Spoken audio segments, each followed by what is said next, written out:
तीन बहनों की लालची भाभी। करिश्मा, रेशमा और मनीषा तीन बहनें हैं। उनका एक भाई भी है, मयंक। मयंक अपनी बहनों को बहुत प्यार करता है, लेकिन मयंक की पत्नी सविता इस मामले में मयंक से बिल्कुल ही अलग है। वो अपनी ननदों का जितना बुरा कर सकती है उतना बुरा करती ही रहती है और अपनी ननदों पर हुक्म भी चलाती है। करिश्मा, करिश्मा, तुमने अभी तक नाश्ता नहीं बनाया? तुम्हारे भैया को ऑफिस जाने में देर हो रही है। हाँ भाभी, बस अभी बनाती हूँ। करिश्मा, तुम ये ढीलापन छोड़ दो। कल को पराये घर जाना है।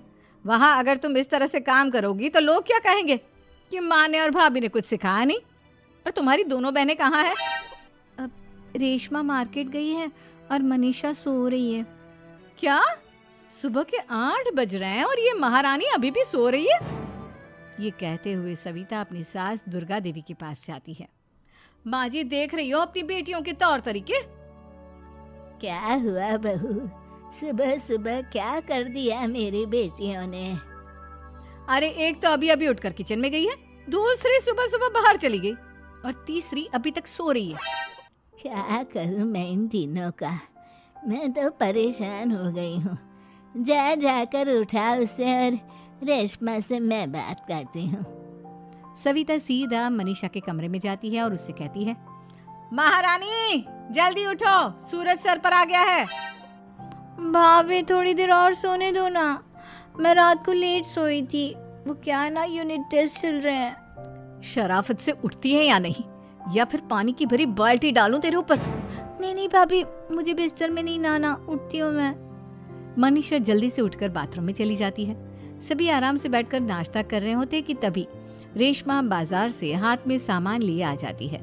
रेशमा को देखते ही सविता उस पर बरस पड़ती है।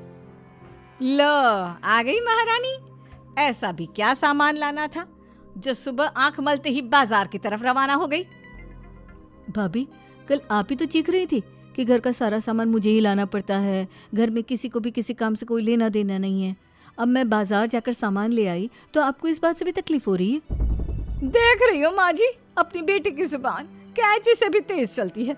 और मयंक, आप तो कुछ कहेंगे नहीं अपनी लाडली बहन को? रेशमा, अपनी भाभी से ऐसे बात नहीं करते। चलो माफी मांगो। भैया, मैं क्यों माफी मांगू? आप भाभी से बोलिए ना कि हम पर कम हुक्म चलाया करे।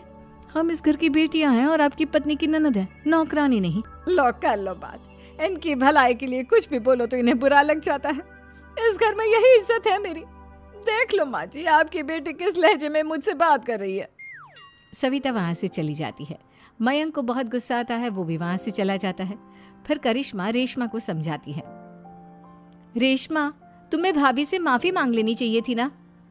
लेकिन दीदी, मैंने कुछ किया ही नहीं, तो मैं माफी क्यों मांगू? हाँ करिश्मा दीदी, रेशमा दीदी जैसे ही घर में आई भाभी ही उन पर चिल्ला रही थी। हाँ, मैं मानती हूँ कि गलती भाभी की थी। मैं तो इसलिए बोल रही हूँ कि भाभी ने माँ को तो पूरी तरह अपने वश में कर लिया है। वो हमारी बात सुनती ही नहीं। मयंक भैया हमारे लिए हमेशा खड़े रहते हैं, इसलिए उनकी बात का मान तो तुम्हें रखना चाहिए था ना। कोई फायदा नहीं दीदी, कुछ दिनों की बात और है, भाभी उन्हें भी हमारे खिलाफ भड़का देंगी। फिर वो भी माँ की तरह हमारी किसी बात का विश्वास नहीं करेंगे। इसी तरह सविता अपनी तीनों ननदों को किसी न किसी बात पर परेशान करती रहती थी। एक दिन मयंक अपनी तीनों बहनों के लिए गिफ्ट लाया।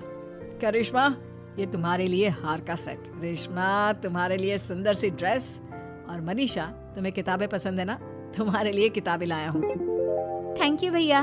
थैंक यू भैया। थैंक यू भैया। करिश्मा, तुम्हारा नेकलेस कितना सुंदर है। ये भैया कहाँ से ले आए होंगे? मैंने भैया को 3 दिन पहले फोन पर ये डिजाइन दिखाया था और आज भैया ये ले आए। सविता तो अपनी ननदों के गिफ्ट्स देखकर जल गई और करिश्मा का नेकलेस तो उसे भी बहुत पसंद आया था। अपनी बहनों के लिए कितना अच्छा नेकलेस लेकर आए हैं, मुझे कभी कोई गिफ्ट नहीं दिया। मैं आज ही ये हार चुरा लूंगी। रात में सविता करिश्मा का हार चुरा लेती है और इसी तरह उसे अपनी ननदों की जो भी चीज़ अच्छी लगती वो उसे मांगती नहीं, बल्कि रात के अंधेरे में चुरा लेती। इसी तरह दिन बीतते गए और सविता ने मयंक के दिल में भी उसकी बहनों के लिए नफरत पैदा कर दी। एक दिन मयंक ने करिश्मा और रेशमा के लिए रिश्ता देखा और ये बात उसने घर में सबको बताई। माँ, करिश्मा और रेशमा के लिए बहुत अच्छा रिश्ता आया है। वो लोग कल इन्हें देखने आ रहे हैं। आप और सविता मिलकर सारी तैयारी कर लेना।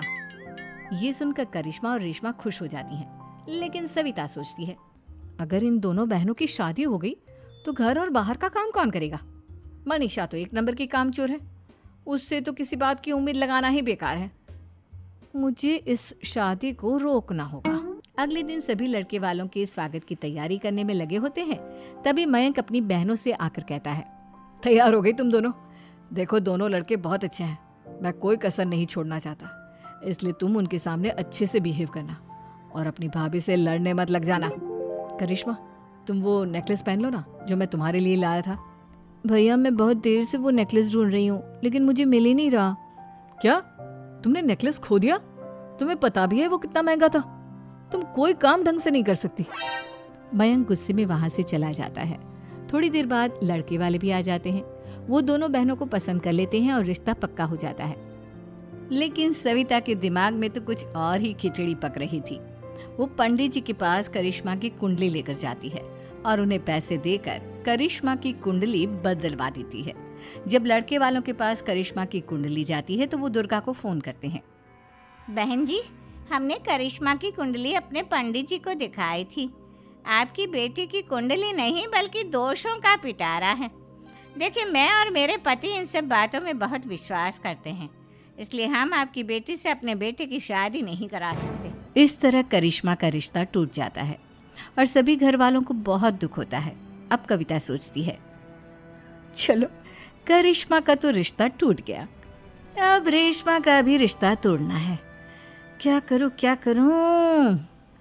अब सविता आवाज बदलकर किसी अननोन नंबर से रेशमा के होने वाले ससुराल में फोन करती है। हेलो, मैं कौन हूँ कौन नहीं ये आपके लिए जानना जरूरी नहीं, बस इतना सुन लो कि रेशमा का 2 साल से किसी के साथ अफेयर चल रहा है। बस रेशमा का रिश्ता तोड़वाने के लिए सविता का इतना कहना काफी था। अब रेशमा का भी रिश्ता टूट गया। मयंक और दुर्गा देवी ने रेशमा को खूब खरी खोटी सुनाई और उससे बार बार उस लड़के के बारे में पूछने लगी। आप दोनों मुझे क्यों परेशान कर रहे हो? अरे कोई लड़का होगा मेरी लाइफ में तो मैं बताऊंगी ना, जब कोई है ही नहीं तो कहाँ से लाऊं मैं कोई लड़का? तो तेरे होने वाले ससुराल वालों को फोन किसने किया था? माँ मैं नहीं जानती किसने फोन किया था, मैं सच कह रही हूँ। मैं तो पहले ही कह रही थी इसकी लगाम खींच कर रखो, लेकिन मेरी सुनता ही कौन है। आप चुप रहिए भाभी, ये सब आपका ही किया धरा है। अब तीनों बहनों को विश्वास हो जाता है कि ये सब उनकी भाभी ही कर रही है। तीनों बहनें अपनी भाभी को सबक सिखाने के लिए एक वकील कर लेती है और घर में हिस्सा मांगना। देखो भैया, माँ बाप की जायदाद में जितना बेटों का हक होता है उतना ही बेटियों का, इसलिए इस घर के 4 हिस्से होंगे और हमें अपना हिस्सा चाहिए। मैंने तुम्हारे लिए क्या क्या नहीं किया और तुम इस घर में हिस्सा मांग रही हो? भैया, आप और माँ हम बहनों की कोई बात नहीं सुनते हो और भाभी हमारी शादी नहीं होने देगी क्योंकि उन्हें लगता है कि आप हमारी शादी में ज्यादा पैसा लगाओगे और उन्हें हम जैसी फ्री की नौकरानी कहाँ मिलेगी। तो हम भाभी के साथ तो रह नहीं सकते, हम बहनों को अपना हिस्सा चाहिए।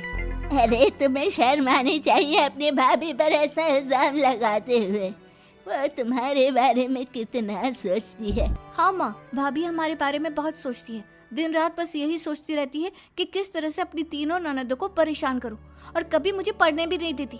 दोनों बहनों का रिश्ता भी तो इन्होंने ही तोड़वाया है और रात में हमारे कमरे में आकर हमारी चीजें भी चुराती हैं। इसी तरह सविता की तीनों ननदें अपनी बात पर अड़ी रही। अब कोर्ट में तारीख भी शुरू हो गई।